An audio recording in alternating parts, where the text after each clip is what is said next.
Hey guys, welcome to Real Talk with Pastor Ben Graham. I appreciate you joining us today. I'm really excited about the guests we have coming up.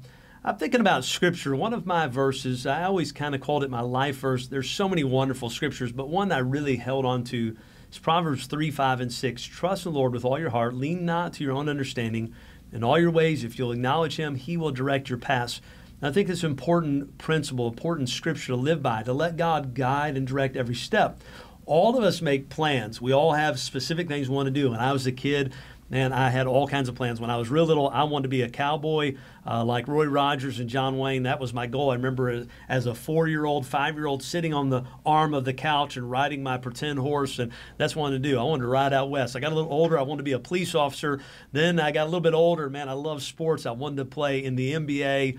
I wanted to be an actor. And then I remember when I was 17 going to D.C., and that was when I said, I'm going to run for president. And to be honest, none of those things actually happened. I mean, I've been in a couple movies, and I rode a horse a time or two, been thrown off of one, and I've been to D.C., but not quite what I envisioned. But one of the things I'm thankful for is every step of my life, as I've trusted God and He's led and guided, He has shown me the path He wants me to take. And I'm telling you what, I couldn't be happier than being right where God wants me to be. And today, our guest, we're going to talk about what it means to trust God and let Him guide your path. When he started his journey, he had no idea where it was going to end up and all that God was going to do, and yet God has used him in a great way. He went from being a pastor to becoming a governor to even running for president of the United States. We're so glad to have Governor Mike Huckabee on with us today, and I'm looking forward to my conversation with him. Hey everybody, I want to thank you for joining us today. We are so honored to have, I think, one of the best all-time governors ever.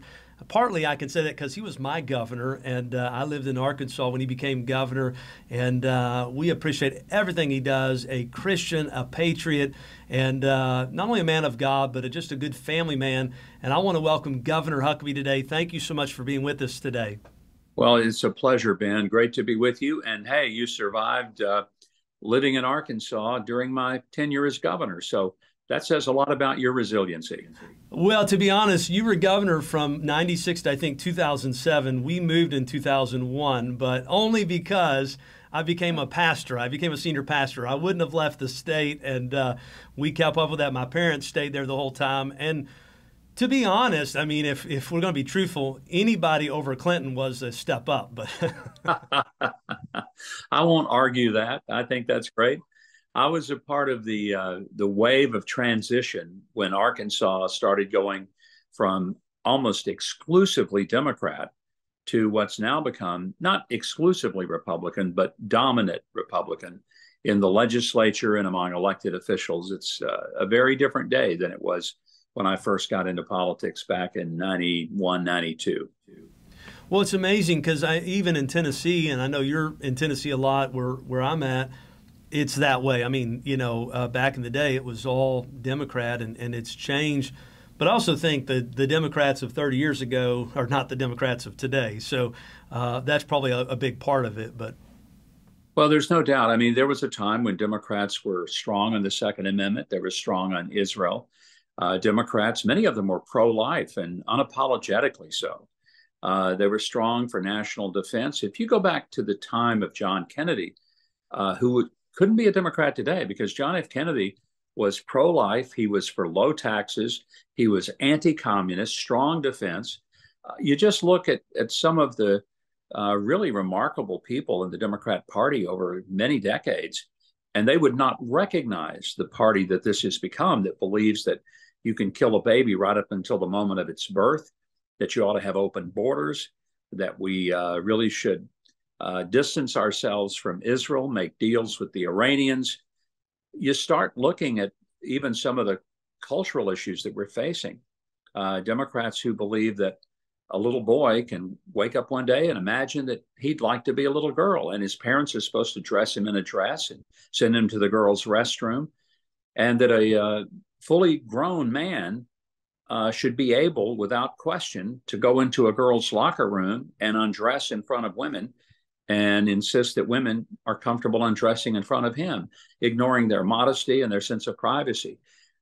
It's no longer just a matter of two parties being slightly different.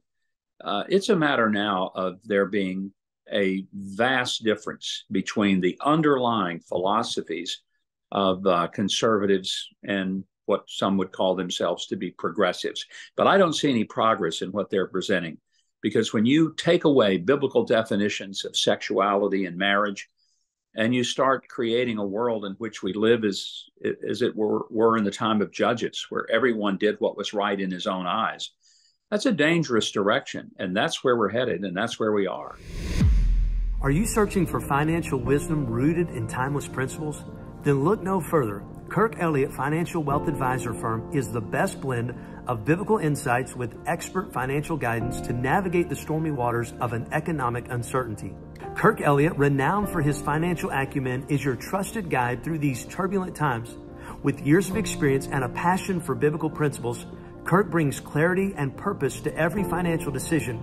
Whether you're facing market fluctuation or seeking to align your wealth with your values, Kirk Elliott has the answers you need. No matter your background or experience, Kirk's approach is both approachable and effective.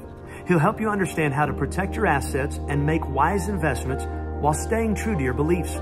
When you go with Kirk Elliott, you can be confident that your finances are in capable hands. Just mention my name, Pastor Ben Graham, and they'll take care of you at his firm. Don't leave your financial future to chance. Tune in to the Kirk Elliott Financial Wealth Advisory Firm podcast and equip yourself with the tools to make informed decisions in today's unpredictable world. Embrace biblical finances and embark on a journey towards prosperity and financial peace of mind. Subscribe now to Real Talk with Pastor Ben Graham podcast and get ready to thrive amidst an economic uncertainty. Remember, when you go with Kirk Elliott, you're choosing financial wisdom rooted in biblical principles. Take the first step towards a brighter financial future today. I want to go back for a minute. Being a pastor, I've been a senior pastor for 23 years. I just recently stepped down as a senior pastor of our church and still part of the pastoral team, just doing a lot of extra things on that. But you were a pastor for a number of years and then chose to go from that into politics.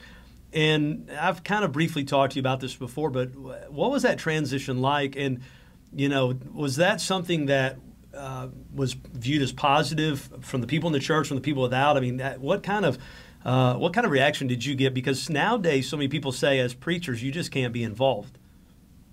Well, it was even more so when I first ventured out. And while there were many people who were very supportive, who understood not only what I was doing, but understood why, there were people who were just angry. I mean, people that I thought were dear friends and close supporters and members of the church where I had not just been their pastor, but had been with them at the toughest moments of their lives when their children were in jail and I went to see them, or when they, were dealing with the death of a parent. I can't tell you how many people were just angry to the point of wouldn't speak. And it was kind of a shocking reality for me, because I understood there were people who wouldn't agree with my direction, might not think it was the right thing for me to do. But I was a little taken aback by the intensity of hostility that I found from some people. And interestingly enough, it was mostly from church people.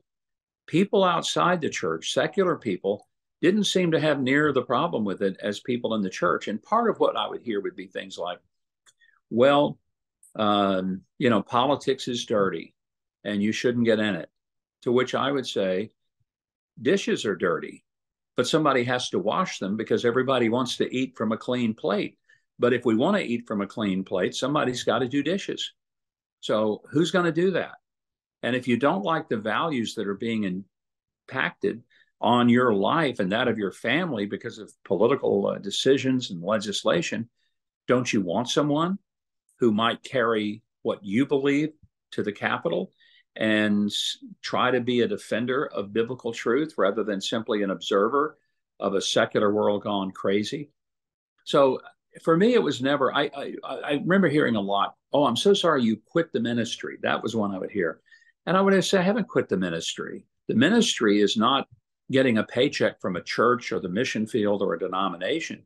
The ministry is being connected to the person of Jesus Christ, empowered by the Holy Spirit to carry out the Great Commission. And that hasn't stopped, and I haven't abandoned that. But there were some real moments of pushback. Well, and one thing I find that a lot of people, especially in the church, are good at telling others what they're supposed to do with their life. But I've kind of used you as an example in my life because God has definitely uh, allowed me to get outside of just being a senior pastor only and just doing that and kind of enlarging, because I think there's this mindset in churches that or amongst Christians that Sunday mornings when we go do our service for God, and then the rest of the week is our time. And I feel like Sunday morning's the pep rally, and then we go out and actually do the work for God during the week. And so many people get that, I feel like, get that wrong, and we should be engaged. And probably more pastors need to be doing things outside their church walls in their community to really see what's going on and to help. But I grew up in a day and time where they're like, you don't go to Hollywood. That's no place for Christians. You don't go in politics. There's no place for Christians. And all that happened was we had a lot less Christians involved in that, and so it kind of got worse. I think you're exactly right, Ben. What you said, I couldn't agree more in that if what we preach on Sunday does not affect the way that we live Monday through Saturday, probably it wasn't all that important that we preach it on Sunday, because the whole point of church is to gather. I love the phrase, it's like coming to the huddle for the football game. You gather in the huddle, you determine what play you're going to run, and then you go to the line of scrimmage and you run it. But if all you did was sit in the huddle and say, boy, this is such a wonderful huddle. We just love being together in this huddle. It's so warm and friendly, and we all get along so well. We have these wonderful conversations in the huddle, and the referee blows the whistle and says, you boys going to play? Oh, no, no, no, no. We get hurt doing that. People hit hard out there at the line of scrimmage. We're just going to sit back here in the huddle. The water boys will come out and give us something to drink here in a minute.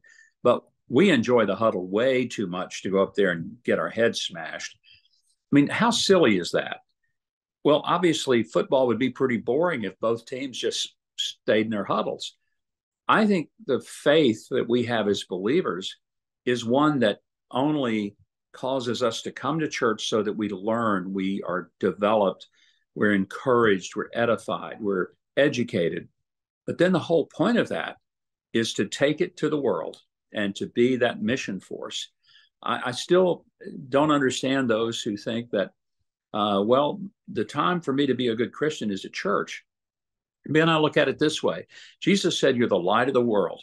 Well, if we're the light of the world, that means wherever there is darkness, that's where the light is most needed.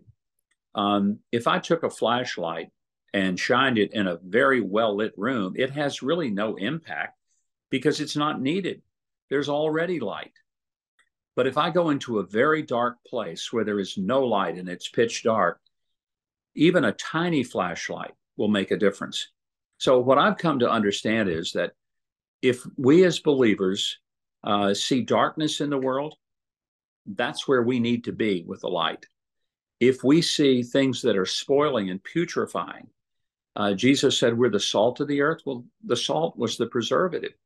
So if we think things are getting bad, that's where we need to go, not where things are safe and where people like us, but we need to go where things are at their worst, and to be the salt, to bring it light, and to be to be salt, so to preserve it, and to be the light so that we can illuminate it.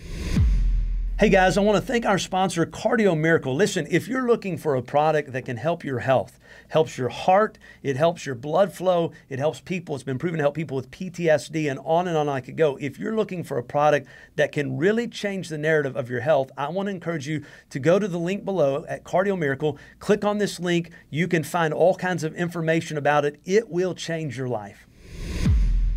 That's so good. And I want to challenge, because we'll specifically send this to our pastors list. We have about 206,000 pastors. And I want to encourage you preachers, because there's a lot of people that will try to convince you of what you shouldn't do. But clearly what the governor's saying is so true. We've got to be salt and light. And we can't just be salt and light on Sunday morning at church. We've got to be salt and light at our school boards. We've got to be salt and light in our community. We've got to be involved. And sometimes it requires getting dirty. It requires getting hurt a little bit. I like that. I know a lot of churches that are content with just being in the huddle. and they're not playing the game. Now, you not only became governor, you served there, but then you even went beyond that. And I remember I actually got to work on your campaign in 2008 in South Carolina, where I was pastoring. I was involved in the pastoral team there.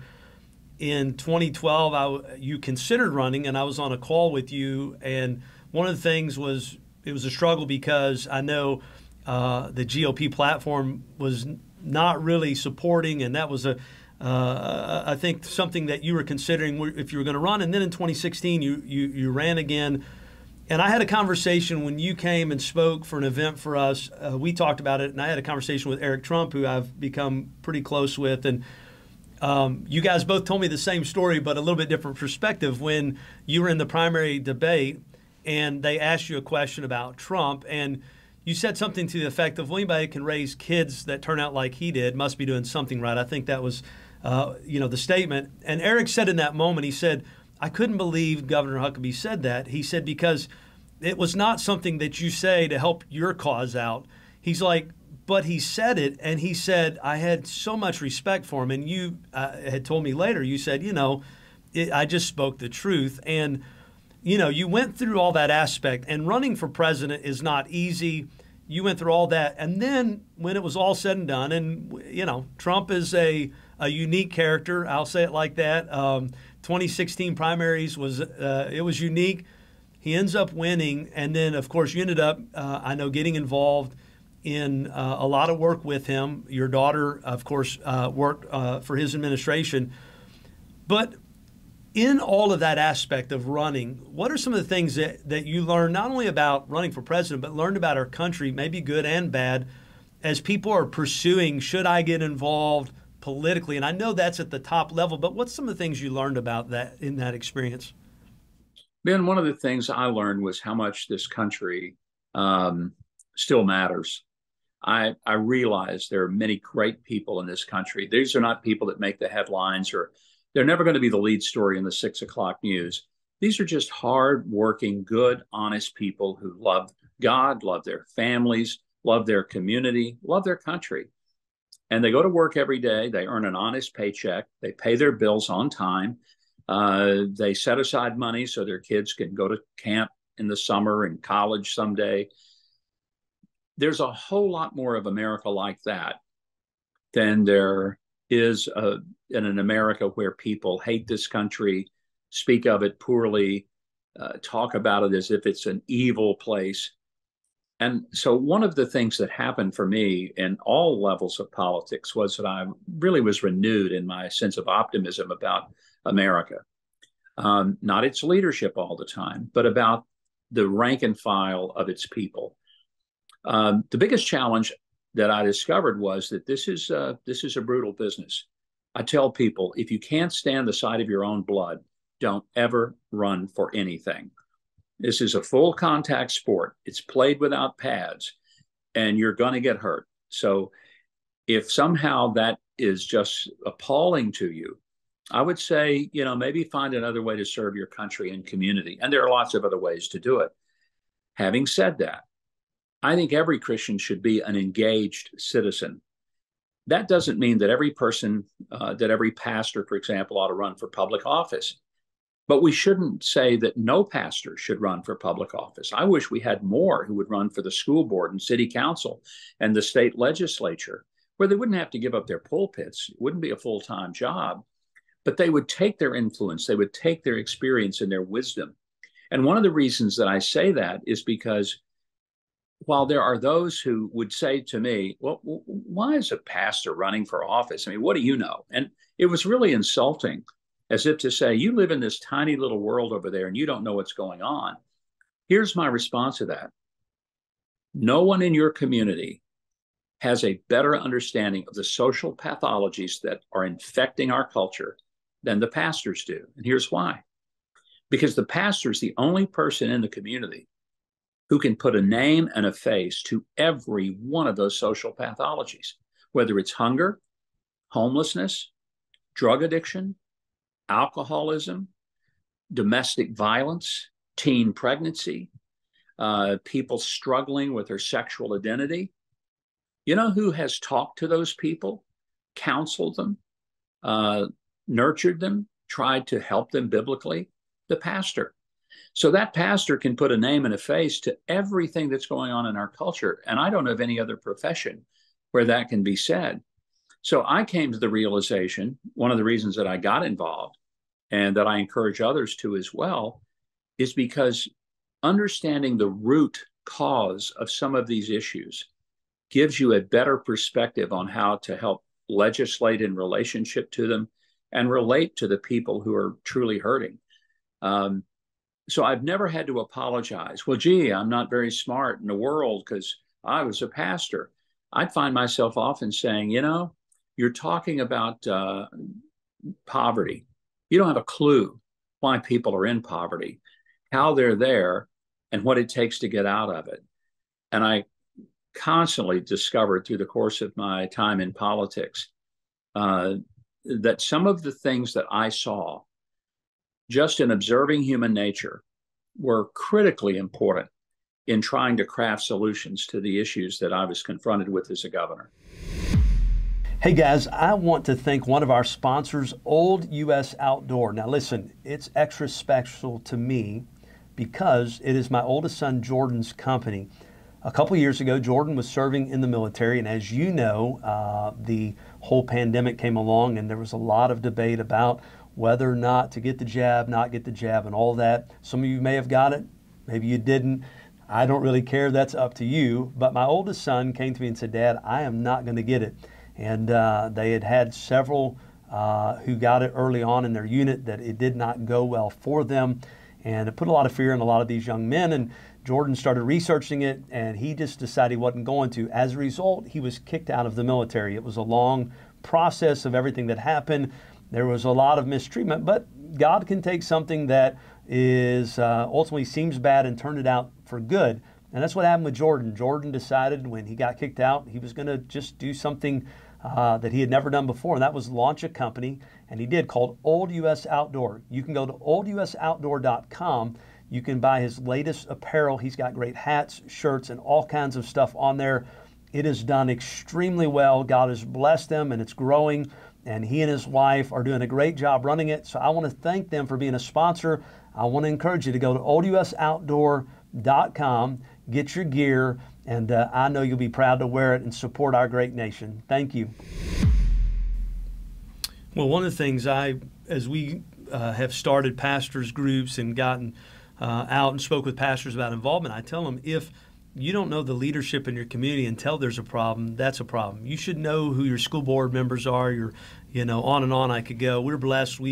The Wilson County GOP uses our building for their monthly meetings, and we've had everybody from all of our United States senators to Congress come in. Matter of fact, you maybe have met Congressman John Rose, who's in our district. He preached his first sermon at our church, and we asked him to give a testimony, and he ended up preaching a message, but it was great. And so it's important to know these people. But one of the things I want to go back to, and you're talking about, just the leadership of our country. How do we get back to having more of a nation that's the way our founding fathers wanted it? Was the people went to D.C. to represent the people. And now it seems like, there's this whole elite status of people living in D.C. And oftentimes once somebody gets there, they forget about their constituents. And how do we get back as a country? How do we get back to so to speak, draining the swamp and truly having representatives that are there for the interest of the people that live in their districts? Ben, the key is engage. There's no way that we're going to turn things around if we have decided to bug out and isolate ourselves from those very institutions that are affecting the way that we live and the things that are being taught to our children and our grandchildren. So when people say, I just don't want anything to do with it, okay, then you have surrendered your culture to the people who least reflect your views toward that culture. So don't be surprised when they come along and push transgenderism, and when they push same-sex marriage or multi-sex marriage, when they say there's 57 genders, which is in direct contradiction to Scripture, when Jesus said male and female, God created them. So it is emboldened upon us to engage in the process. Now, the level at which we engage can be being an informed voter. It might mean helping in someone's campaign. It could be running for office. But it absolutely means standing up and speaking up. If a local school board starts presenting in a public school where your children attend that the boys are going to be allowed to go into the girls' locker room and share a shower with them, I think parents have to say, no, they're not. No, they are not going to do that. And we will see you not just at the school board, we'll see you in court, but we're not going to let our daughters be subjected to that kind of sexual tyranny. We're just not going to do it. We have too many people who just don't want to rock the boat, and they don't want to be impolite. And I think up to a point, up until the last, let's say, year and a half, 2 years, most Christians just didn't want to be engaged in any controversy. And the left just kept going further and further. And then something broke. And suddenly I've seen a turn. It started, I can remember specifically the Fairfax County, Virginia School Board, where the parents were basically told, look, it's none of your business what we're doing with your kids. You just drop them off and come pick them up and we'll take care of the rest. And the parents said, the heck you will. These are our children. They don't belong to you. And that was the beginning. It launched something. Now we've seen it in the pushback of such things as the Bud Light beer controversy. I'm not a beer drinker, never tasted beer in my life. So I'm not a customer. It didn't affect me one way or the other. But I was stunned, but thrilled to see that people reacted to this notion that the beer company had decided to put this pretend girl who's a biological male and somehow make it so that it would be a great marketing technique to put this person front and center for Bud Light. And then the company went even dumber and said, well, we're trying to diversify our customer base. We don't want to be this brand for fratty people. And I mean, they just added insult to injury. Well, the result is the entire company has cratered. The brand is broken. It'll never return. And their sales plummeted to the point they couldn't give the stuff away. And it was a great reminder that the American consumer can have an impact. Same thing happened with Target. Target put some of the most disgusting products out in full display during so-called Pride Month. And we're pushing this agenda for homosexuality and transgenderism, and even had such disgusting garments as a tuck-friendly bathing suit. I'll leave it to people's imagination as to what that's supposed to mean. And parents revolted. And Target sales went down by the tens of millions, and their market cap dropped almost 30%. I mean, these are real issues. And here's what's starting to happen. You know, before a company might have a week or two of some controversy and they blow it off like no big deal. But when you as a company are costing your stockholders money and they start dumping their stock and the customers quit coming, now it's an issue, frankly, that involves even the Securities and Exchange Commission, because a corporation, it's publicly traded, they have a fiduciary responsibility to act in the best interest of their stockholders. And when they make stupid decisions, Disney, another example of a company that has been stupid as a company can get in offending their core customers. And when all this happens, what they really are risking is getting punished by the people who have invested money with them as stockholders.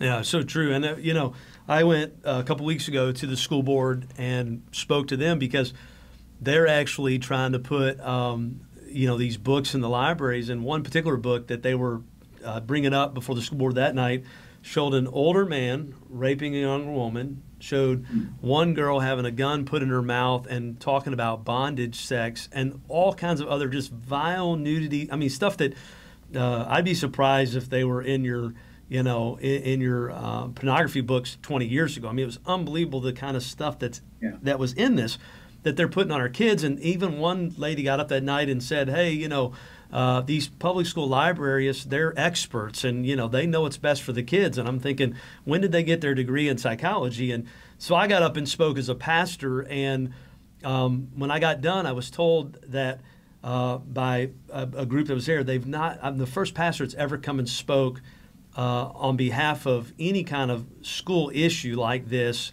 at the school board, and that blew my mind away.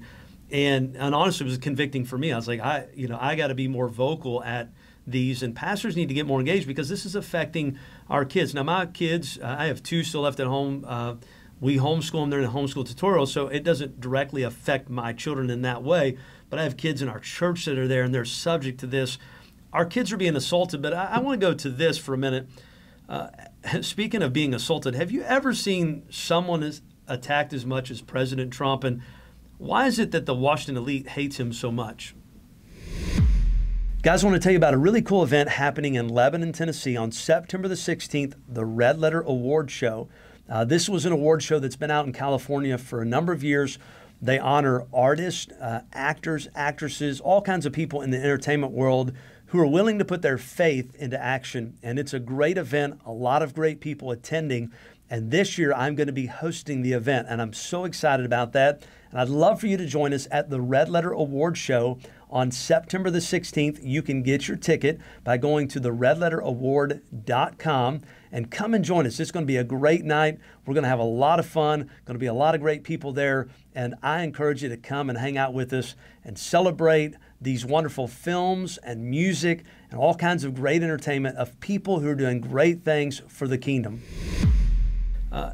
Speaking of being assaulted, have you ever seen someone as attacked as much as President Trump? And why is it that the Washington elite hates him so much? Well, the reason they hate him is simple. He got there without them. Most people end up getting elected to the highest office like that because of the donor class. And frankly, let me be real clear to people. The donor class basically owns both political parties, the Democrats and the Republicans. There are people who get there without the benefit of the donor class, but there is you've heard the term uniparty, which means there's basically one party. It runs Washington. There's a lot of truth to that. But the same donors who give to Democrats give to Republicans. And the whole point is so that when they need something or want something, they crack the whip and they say to the politician, hey, we got you there. Our contributions helped put you in that office. Now you have to listen to us and you have to temper what you were going to do so that you respond to our contributions. When Donald Trump became president, he owed them nothing. He paid his own way. One of the reasons people thought, why did you endorse him and support him? I said, it's pretty simple. Number one, he had the views on issues that I thought were important. But another big reason, he was not part of the establishment and the donor class. He was not owned as a wholly owned subsidiary of the Washington, D.C. mindset. And as a result, when he went in, they were scared to death of him. The reason that there's been such a concerted effort, both from Democrats and Republicans, to get rid of Donald Trump is because he scares the daylights out of them. They're not sure what he will do. And they can't call him up and say, hey, you have to back off that position because we're the donors and we put you there. You know, he can honestly say to them, no, you didn't. The people put me here. And the only obligations I have are to them. So it's been vicious, and I've never seen anything like it. I mean, now we're up to 91 indictments of a former president of the United States. And let's be real clear. This persecution / prosecution is at the hands of the police that are under the control of his previous and future political opponent. So when Joe Biden's police agencies go after Donald Trump, we've never seen anything like this in American history, where one political figure used all of the levers and powers of government to go after his or her political opponent through the force of law. That's why this is so shocking. And it's also why it's so disturbing that the media plays along and acts like it's okay, but it isn't okay. And if this becomes the new template for how we conduct the selection of our officials, then the day will come when the Democrats will absolutely regret they ever played the game, because they'll be on the other side of it at some point, and it won't be pretty. And we may not save our great republic in the midst of it. Yeah, and I think the sad thing, too, is when you look at the indictments they're bringing to him, some of these conspiracy, continuing the conspiracy, I think is what some of them read. And then we see what's actually going on with the Bidens and legitimate issues. But the problem is not only does the media not cover it, but really, like you said, if these Republicans truly were about doing what's right, I don't think that it would go as far as it is. But even so many of the Republicans fear what he's going to do. And one thing he proved as president was, he didn't just talk, he got stuff done, stuff that other presidents for years have said they were going to do and never did. And I think that was what was so impressive. But I want to switch gears real quick.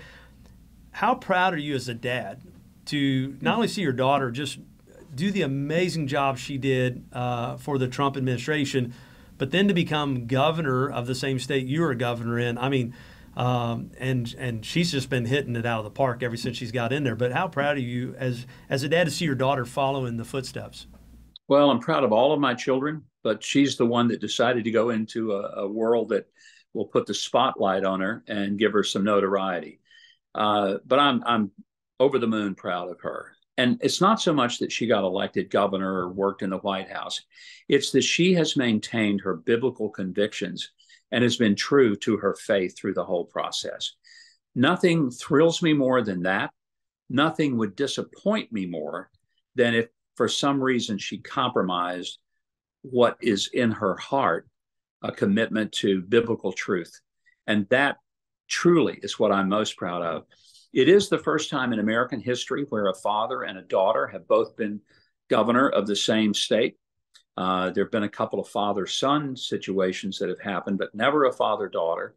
She's the first female governor of Arkansas. And quite frankly, since she took office, she's crushing it. She's just on fire. And, she's got her critics and detractors. That is to be expected.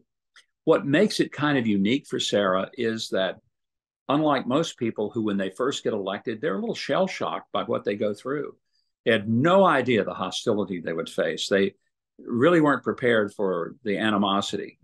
Well, she was. She grew up in this environment. She saw it firsthand as the child of a governor growing up in the governor's mansion.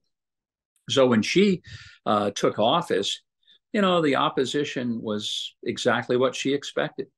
And I think that's been a great advantage that she's been able to bring. That's great. I recently had a governor tell me, he said, I never knew what the Bible meant when it said, pray for your enemy, love those that hate you, until I became governor. He said, because he was not in politics for that. He said, I had no clue until I got in that position. But we still have a lot of family and friends that live in Arkansas, and I know they love the great job she's doing. And, that is one thing that encourages me a little bit, is we have some outstanding governors serving across the U.S. There are still some wonderful people that love God, fear God, that are serving. We need a lot more. But I want to go back to this in kind of wrapping up. What gives you hope for the future? And I know as a believer, we have hope. God's on the throne. We're going to be in heaven one day. All this is going to be over. But I'm talking about right now. What gives you hope and what encourages you? Just recently, my wife and I, we have 4 boys. Our oldest is married, which I think you actually did a video for him. But they just recently had their first child, and we have a little granddaughter. And when I hold her, she's a week old right now. When I hold her, I was holding her this morning. It could be fearful when you think about what is ahead. I know you're probably like me. You're looking for something to watch. You flip through the channels. You're going through, what am I going to watch? I mean, I've already seen this. This doesn't sound interesting at all. And if your wife's not in the room, you're certainly not going to watch Hallmark without her. Come on. We barely like watching it with her in the room. What am I going to watch? Well, let me tell you about our latest film, Pardoned by Grace. Now, I have to give a disclaimer. When you turn it on, you're going to see this guy who's playing a cop in a mustache, and man, it looks awful. But that guy is me, so I can say that. But you're going to find a great movie. Pardoned by Grace is the latest Graham Family Films movie. You can watch it on PureFlix, and for the last month, it has been one of the top movies on their platform. I encourage you to go to PureFlix, watch Pardoned by Grace, the true story of Scott Heiberger, who was arrested 35 times. It's an inspiring story. You'll absolutely love it. I hope you'll go and watch it, and I think you're going to enjoy it. They bailed him out with 2. Heiberger, let's go. I used to be Addict, alcoholic, felon. I know. So what? Mr. Heiberger, you're back again. He's racking up the frequent flyer miles. Every one of us are behind these bars because we fell into some kind of quicksand. Maybe not the real kind, but the spiritual kind. So you choose to exercise sin. It gets bigger and bigger until it consumes you. So you exercise your faith. Guess what? It gets stronger. I got something that'll warm you up like a warm blanket. This is the word. This is the bread of life.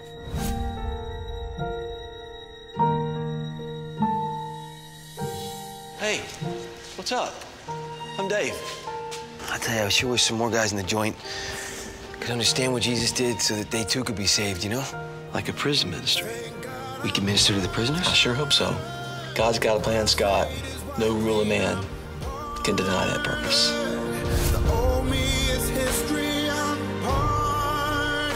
I'm sorry, we have a problem. It's out of Florida. Some old trouble I had from years ago. Spent my whole life fighting to stay out of prison, and now they won't let me back in. I don't know what's gonna happen. You do realize that Jonah felt the same, yes? He didn't want to go to Nineveh, so God sent a giant whale to swallow him up and drag him there. I, sir, am your giant whale. By grace. Heiberger, you're up. But what brings you hope for this next generation, and what can we do to encourage people about the future ahead of us? The greatest sign of hope is that I'm seeing people at the most local level rise up and become part of a godly resistance. That's what gives me hope. It's not the election necessarily of the president or vice president or senators. That's all wonderful, and I'm for it. And I'll work real hard to that end because I think it's important. But it really thrills me when I see people going to the school board meetings, standing up to their city council when the city council says, yeah, we're going to take down any nativity scene, not allow that to be on any property. When people just say, no, you know, we live here, we pay taxes, we're citizens, and we no longer are going to be shoved to the side and treated differently because we're Christians. We don't expect to be treated better. We're not asking for special privileges. We just want there to be equality. And when you see people who are standing up to what has become a two-tier justice system, where you see a pro-life father arrested in front of his children in Tennessee, where you live, not far from where you live, and hauled off in a police car because he defended his own son at I guess, a protest for abortion. But then you see people who go into stores and rob the place blind, and they don't even get arrested. People can see that and say, something's not right here. So the more that we speak out and don't just accept this as normal, that's what gives me hope. That's good. I think a lot of people have started waking up, seeing what's going on in our country. If you want to get more information, you can follow Mike Huckabee at MikeHuckabee.com. And I want to encourage you to go and subscribe to his newsletter. I am a subscriber. I get the daily newsletters, and it's always good. One of the things that I love about, and of course, I've had the privilege of coming and watching your show. You can watch the Huckabee Show on TBN. One of the things I love about being around you is one, you love God, and you're always encouraging people there. You love the country, and then you always bring humor to everything. And I love that, because being a preacher's kid, if I couldn't laugh in church and if I couldn't have a good time, I'd be miserable, because I was in church most of my life. And I love that you bring a little humor to everything. And I do think we need to laugh a lot more these days. And I really appreciate your time and just appreciate what you do. How can our audience maybe encourage you, pray for you? What can we do to help support you?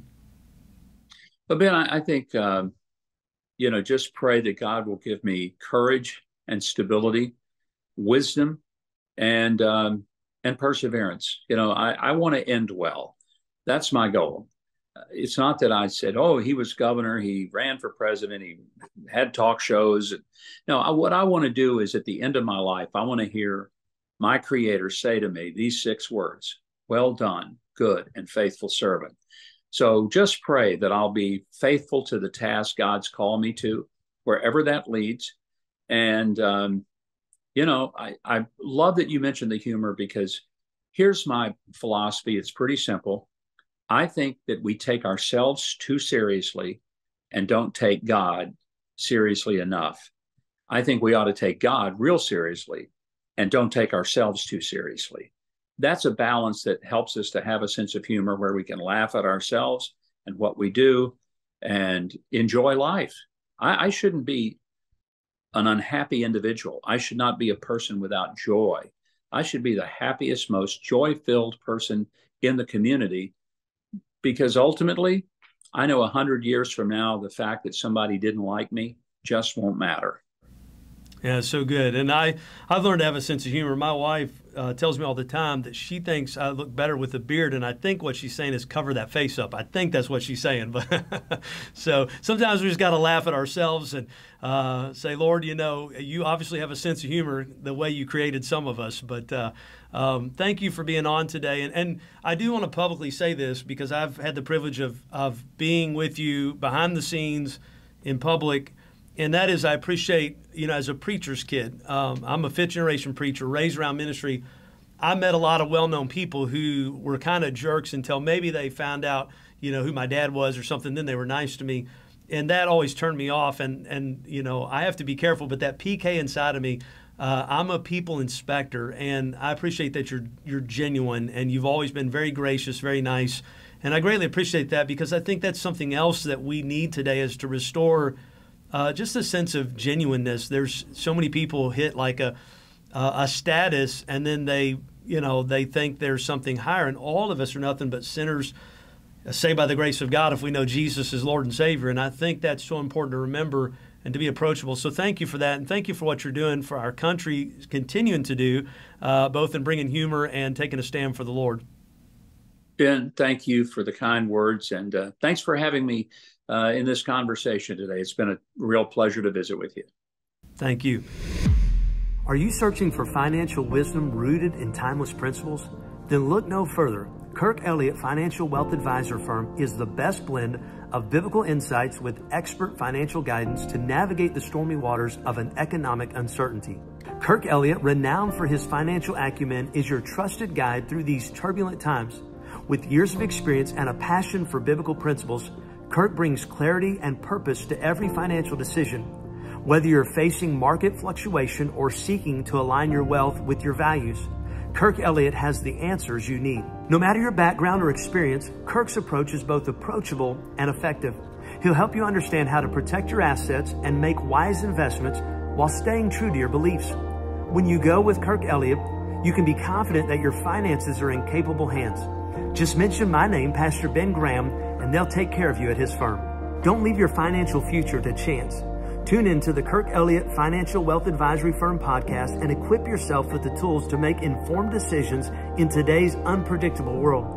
Embrace biblical finances and embark on a journey towards prosperity and financial peace of mind. Subscribe now to Real Talk with Pastor Ben Graham podcast and get ready to thrive amidst an economic uncertainty. Remember, when you go with Kirk Elliott, you're choosing financial wisdom rooted in biblical principles.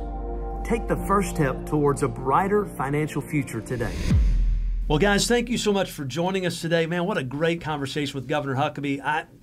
I wasn't going to say it with him on there, but I just had to thank him again. He's always so genuine and so sincere. And I'll never forget, as I brought up the conversation I had, I was riding in a limousine with Eric, and we got to talking about the presidential election, the primaries. I don't even know how it came up. And he started sharing that story with me about Governor Huckabee and how Governor Huckabee had just made the statement, anybody that has been able to produce children like he has must be doing something right. And then later on, Governor Huckabee was with us at the church speaking, and we were backstage, and somehow that conversation came up again, and we started talking. I got to hear it from both sides of the spectrum, and honestly, I was kind of pinching myself. Man, how cool is this to get to hear both angles and both sides?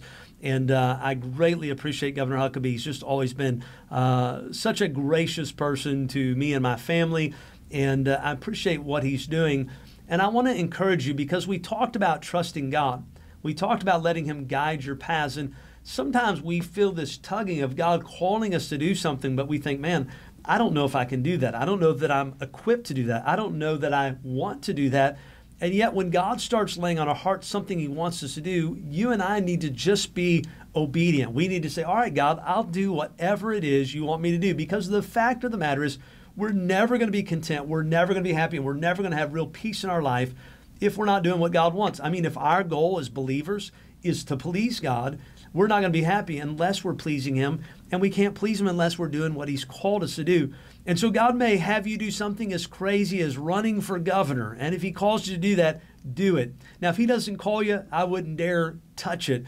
But if God calls you to do something that seems extreme, or something maybe that you just had no plan on doing growing up, listen, if it's what God's called you to do, he's going to equip you and he's going to enable you to do exactly what it is he's called you to do. And so I want to encourage you, listen, our society today is in need of people to step up, whether it be doctors, lawyers, whether it be electricians, plumbers, whether it be actors, whether it be sports figures, whether it be politicians. We need men and women of God to step up in these areas and not only do a good job in whatever they're serving in, but also serve God and let people know that as believers, we not only can do a good job in the line of work God's called us to do, but we can have an impact of encouragement and bringing people hope, and we can let them know that there's something more to life than just going through the daily routine. There's something more important, there's something more valuable, that life isn't just temporary, but it's eternal. And when we get done with this life, there's an eternity that we're all going to face one day. And so we need to let people know the truth. We need to speak the truth. And the way we can do that is by living it out in our daily lives, wherever God has called us. And we keep trusting him. He directs our paths. And you know what? God's paths is not always simple. They're not always quick. They're not always the way we envision them. Yet when God directs our paths, we walk knowing that he's right there with us and he's providing every step of the way to accomplish what he's called us to do. I want to thank you for joining us on Real Talk with Pastor Ben Graham. I want to encourage you to go to our social media sites, go to Facebook, Instagram, Twitter, Rumble, all of those sites. Sign up, follow Pastor Ben Graham. If you would help us share this video, share the podcast, let other people know about it, help us get the word out. And would you please pray for us and our ministry as we continue to try to be a voice to let people know, listen, we need to step up. We need to speak the truth. We do it in love, but it's time to get real. And as believers, it's time for us to take a stand and to not only tell people about our faith and not be ashamed of it, but to get back to standing for the faith and the freedom that our founding fathers built this country upon, so that our children and our children's children can enjoy and continue to experience the freedom that we've experienced. Thank you so much. God bless you.